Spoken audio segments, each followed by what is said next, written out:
নমস্কার। আজকে আলোচনা করব ট্রানজিট নিয়ে। বিশেষ ট্রানজিট। এই ট্রানজিটটা আলোচনা করার একটাই উদ্দেশ্য, দেখুন সমাজ সংসারে বা সামাজিক সিচুয়েশনে বা আমাদের মনুষ্য জাতির মধ্যে সবার মধ্যে একটা কিন্তু এক প্রভাব পড়ছে। তাহলে কিসের ট্রানজিট আলোচনা করব? আজ আলোচনা করব মার্স অর্থাৎ মঙ্গল। মঙ্গল ট্রানজিট করেছে 12th আগস্ট। মঙ্গল ট্রানজিট করেছে 12th আগস্ট। কোথায়? আদ্রা নক্ষত্র। আদ্রা কার নক্ষত্র? রাহুর নক্ষত্র। মঙ্গল বসে আছে কোথায়? মিথুন রাশিতে। নক্ষত্র কোথায়? রাহুর নক্ষত্র। কতদিন থাকবে? 2nd সেপ্টেম্বর পর্যন্ত। সুতরাং ডিউরিং দিস পিরিয়ড অর্থাৎ 12th August two 2nd September, এই যে সময়টা আপনাদের 12 রাশির ক্ষেত্রে, সমাজ সংসারে, সামাজিক ক্ষেত্রে, আপনার ক্ষেত্রে বা 12 রাশির ক্ষেত্রে কি এফেক্ট হবে। প্রথমে বলি মঙ্গল আর রাহু কম্বিনেশন। আপনাদের আলোচনা করেছিলাম যে রাহু মঙ্গলের নক্ষত্রে প্রবেশ করেছে, যখন কুম্ভ রাশিতে রয়েছে, তেমনি মঙ্গল রাহুর নক্ষত্রে প্রবেশ করেছে। দেখবেন যারা মঙ্গলের জাতক বা কুম্ভ রাশির জাতক যারা, তাদের ক্ষেত্রে একটা এক্সট্রা প্রভাব বিস্তার হচ্ছে, দেখে নেবেন। আদার্স 12 রাশি আলোচনা করব। মঙ্গলের জাতক বলতে মেষ রাশি, মেনলি মেষ রাশি, আর মঙ্গলের জাতক একটা কারা? বৃশ্চিক রাশি। সুতরাং এই মঙ্গলের এই রাহু নক্ষত্রের ট্রানজিট 2nd সেপ্টেম্বর পর্যন্ত আপনাদের ক্ষেত্রে কিন্তু ভালো মন্দ মিশিয়েই হবে। বেশিটাই ভালো হবে। কোন কোন ক্ষেত্রে আপনাকে সতর্ক থাকতে হবে, মঙ্গলের এই ট্রানজিট কোন কোন ক্ষেত্রে সতর্ক থাকতে হবে, সেটা নিয়ে একটু আলোচনা করব। চলুন তাহলে আলোচনা করি। কেন আপনারা প্রত্যেকেই বলেন যে দাদা আপনি যে ট্রানজিটগুলোতে আমরা জ্যোতিষীয় মতামত বা জ্যোতিষীয় ব্যাপারটা অনেকটাই শিখতে বা জানতে পারি, তার জন্য আলোচনা করা।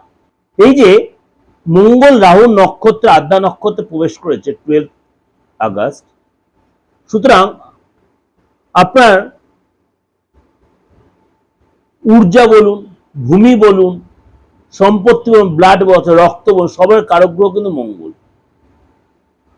আবার রাহু হচ্ছে হঠাৎ কোনো ঘটনা, হঠাৎ প্রাপ্তি, হঠাৎ কোনো দুর্ঘটনা, এগুলো কিন্তু রাহু দেখে। বা হঠাৎ কোনো প্রাপ্তি যোগ, সফলতা প্রাপ্তি, রাহু ডেভেলপ দেয়, রাহু এগুলো দেখে। সুতরাং সেই মঙ্গলের এইখানে কিছুটা আপনার অঙ্গারক যোগ তৈরি হচ্ছে। কোন কোন রাশির ক্ষেত্রে কি প্রভাব বিস্তার করছে? সেটা হচ্ছে বৃশ্চিক রাশি। বৃশ্চিক রাশির ক্ষেত্রে এই ট্রানজিট কিন্তু আপনার ক্ষেত্রে অনেকাংশে শুভ হবে। অনেকাংশে শুভ হবে। কিরকম শুভ হবে?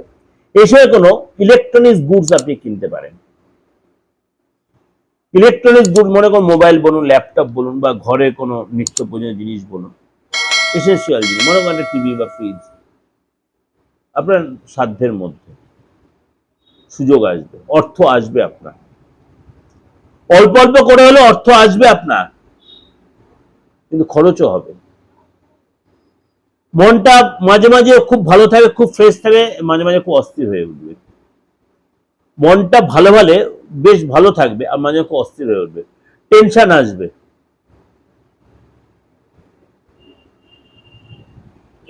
অনেক সময় টেনশনটা দেখে ফ্রি হয়ে গেছে, বেশ সুন্দর হয়ে গেল। মাঝে মাঝে সাংসারিক ব্যাপারে আপনার একটু চাপ হতে পারে, আবার অ্যাডজাস্ট হয়ে যাচ্ছে। মানে বিশ্বাসী কিন্তু ওই যে কখনো রোদ কখনো বৃষ্টি, এরকম চলবে। অর্থ আসবে, অর্থ ভালো পারপাসে খরচ হবে। খালি একটা কথাই বলবো বিশ্বাসীকে, যদি আপনিও মঙ্গলের জাতক, কিন্তু আপনাকে নেগেটিভ প্রভাবটা কম পড়বে। রাস্তাঘাটে চলাফেরার সময়, বিশেষ করে গাড়ি যদি চালান, মোবাইল ঘাটতে গাড়ি চালাবেন না। কোনো চোটাঘাত, অ্যাক্সিডেন্টে, ছোটখাটো দুর্ঘটনা বা পুলিশ কেস বা ট্রাফিক কেস এগুলো হতে পারে, একটু সতর্ক থাকবে। অর্থাৎ অর্থ আসছে, সতর্ক থাকবেন, কথাবার্তায় কন্ট্রোল রাখবেন, বেপরোয়া হবেন না, সুন্দরভাবে অর্থে জায়গাটা কিন্তু আপনার তৈরি, অর্থ আছে জায়গাটা কিন্তু তৈরি থাকবে আপনার, নতুন রিলেশন আসতে পারে আপনার। এটা আপনাদের যেটা ওভারে একটা বললাম, অবশ্যই আপনাদের ভালো লাগবে, অবশ্যই আপনাদের উপকারে লাগবে। ভালো লাগবে মানে খারাপ লাগলে তো ভালো হয় না, এটা আপনার উপকারে লাগবে, আপনি অনেকটা নিজেকে কন্ট্রোল করতে পারবেন। আপনার কোনটা করা উচিত আর কোনটা করবেন না সেটা অবশ্যই আগে থেকে ভেবে করবেন। মেষরাশি লোকেরা অনেক হটকারী স্টেপ, হটকারী কথা বলে পরে অনুশোচনা করে, সেগুলো আপনাকে চিন্তা ভাবনা করে চলতে হবে।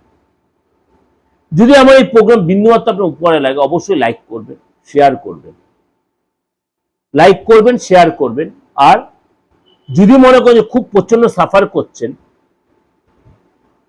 টাইমটা খুব শর্ট, কিন্তু শর্ট টাইমের মধ্যে অনেক চাপ হয়ে যাচ্ছে, তাহলে কারোর সাথে একটু কনসাল্ট করে প্রপার রেমিডিয়াল মেজারমেন্ট করলে, তাহলে একটা রাহু গোমেদ পড়ে নেবেন না, মঙ্গলে একটা পলা পড়ে নেবেন না, ভুলে এই কাজটা করবেন না।